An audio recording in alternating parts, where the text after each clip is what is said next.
আরামবাগ লোকসভা কেন্দ্রের খানাকুলে ভোটের আগে অর্থাৎ 19শে মে গভীর রাত্রে মিটিং করে বাড়ি ফেরার পথে তৃণমূল কর্মীর প্রায় 5 জন তৃণমূল কর্মী বাড়ি ফেরার সময় বিজেপির দুষ্কৃতীরা তাদের আক্রমণ করে এবং মারধর করে।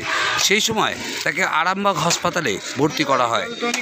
বেশ কিছুদিন থাকার পর হসপিটালে তারপর তাকে ছুটি দেওয়া হয়। গতকাল অর্থাৎ রবিবার রাত্রে তার মাথায় যন্ত্রণা নিয়ে খানাকুল হাসপাতাল পরে আরামবাগ হাসপাতালে নিয়ে গেলে মৃত্যু হয়। এই নিয়ে এলাকায় উত্তেজনা। তৃণমূল কর্মীদের দাবি বিজেপির আঘাতেই তার মৃত্যু হয়েছে। সেই নিয়েই চলল বেশ কিছুক্ষণ ধরে খানাকুলে রাজনৈতিক চাঞ্চল্য। জ্বলল টায়ার, প্রতিবাদ করল তৃণমূল কর্মীরা। পথ অবরোধ থেকে শুরু করে এলাকায় বিশাল কেন্দ্রীয় বাহিনী ও পুলিশ। দেখুন সেই ছবি, কে কি বলছেন আমরা শুনে নেব। খানাকুল থেকে নিজস্ব সংবাদদাতা নিউজ 7 সকালে।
জয় শ্রীরাম বলে স্বামীকে শেষ করে দিয়েছে গো।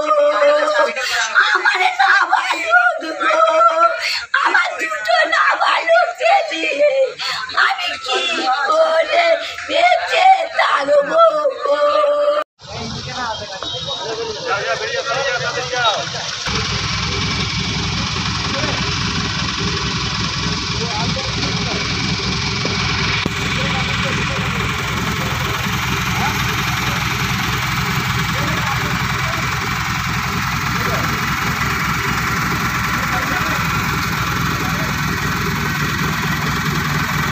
জানতে পারছি যে সূত্র মারফত যেটা হচ্ছে যে ঘটনাটা 19 তারিখে ঘটেছিল, সেই জায়গায় কি মনোরঞ্জন দিগর বিজেপির কর্মীদের আঘাতে কি তিনি মারা গেলেন, এটাই কি আপনারা মনে করছেন?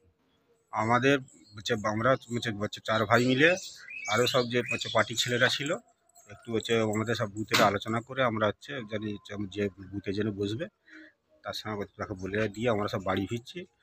সব বিজেপি সব দুষ্কৃতীরা সেই লাঠি সোঁটা ছুরি ফুরি নিয়ে যে আমাদেরকে এখন আমাদের কাছে তো কিছুই ছিল না, আমরা আঁকাচমকা যে দাঁড়িয়ে আছি সে আমাদের কাছে আঁকাচমকা সব মারতে আরম্ভ করে দিয়েছে।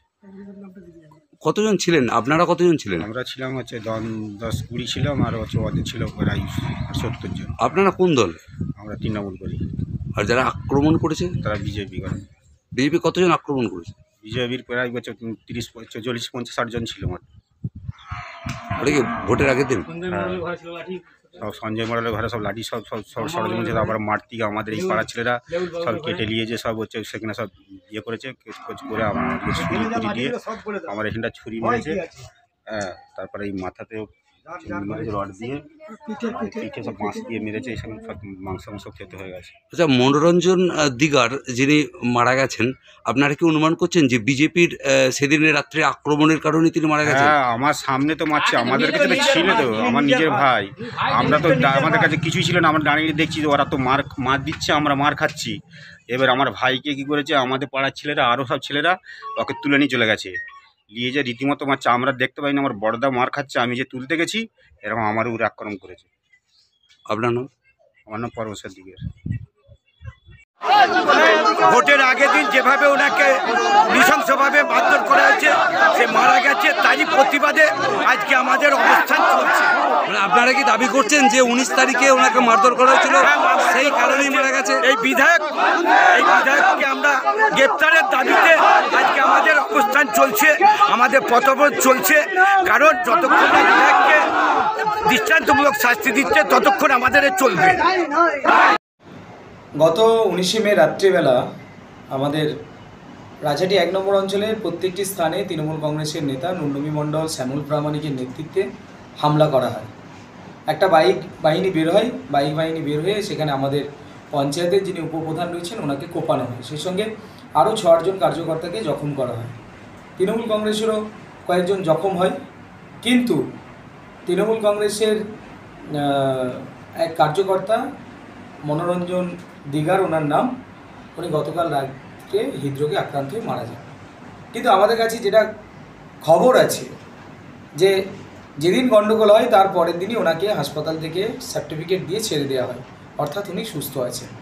উনি সুস্থ ছিলেন, প্রতিদিনের মতন উনি কালকেও কাজ করে বাড়ি ফিরেছেন। কালকে উনি সারা দিন ইঞ্জিন ভ্যান নিয়ে মালপত্র বহবহি করেছেন, স্টোনচিপ, বালি সমস্ত কিছু উনি বয়েন, এর কাজ করেন। উনি সেই মালপত্র বয়েছেন সারাদিন ধরে। কিন্তু রাত্রিবেলা প্রচণ্ড গরম রয়েছে, সেই গরমের সময় উনি হৃদরোগে আক্রান্ত হয়ে মারা গেছেন। আমাদের কাছে যতদূর পর্যন্ত খবর এসেছে, ওনাকে হাসপাতালে নিয়ে যাওয়ার পথে উনি শেষ নিঃশ্বাস ত্যাগ করেন। কিন্তু তৃণমূল কংগ্রেস এটাকে নিয়ে নোংরা রাজনীতি করছে।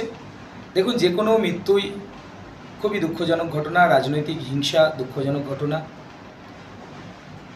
ওনার পরিবারের প্রতি আমি সমবেদনা জ্ঞাপন করছি। সেই সঙ্গে তৃণমূল কংগ্রেসকে আমরা ধিক্কার জানাচ্ছি নোংরা রাজনীতি করার জন্য। বেছে বেছে ভারতীয় জনতা পার্টির কার্যকর্তাদের ঘরবাড়ি ভাঙচুর করা হচ্ছে। আমাদের যিনি উপপ্রধান রয়েছেন তপন বাগ, ওনার বাড়িও ভাঙচুর করা হয়েছে।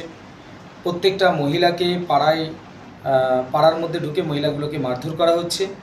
নুন্ডমি মণ্ডল, শ্যামল মণ্ডল, যিনি খানাকুল 2 নম্বর পঞ্চায়েত সমিতির তৃণমূলের সভাপতি রয়েছেন,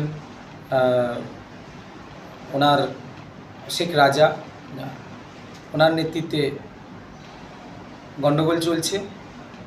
প্রত্যেকটি তৃণমূলের নেতা এই গণ্ডগোল হিংসায় ঝাঁপিয়ে পড়েছে। আমরা প্রশাসনের কাছে দাবি করেছি তদন্ত হোক, আগে প্রশাসন তদন্ত করুক। নিশ্চয়ই উনি যেদিন হাসপাতালে ভর্তি হয়েছিলেন সেদিনের একটা রিপোর্ট প্রশাসনের কাছে আছে, হাসপাতাল কর্তৃপক্ষের কাছেও আছে। ওনাকে ডিসচার্জ করার পুরো বিষয়টাও রয়েছে, রেজিস্টারে রয়েছে। তাই আমরা প্রশাসনের কাছে আশা করব প্রয়োজনীয় তদন্ত করা হোক। আর তৃণমূল কংগ্রেসকে একটা কথাই বলতে চাই, হিংসা করবেন না। খানাকুলের মানুষ শান্তিপ্রিয় মানুষ, খানাকুলের মানুষ হিংসা চায় না। আপনারা আইন শৃঙ্খলা বজায় রাখুন।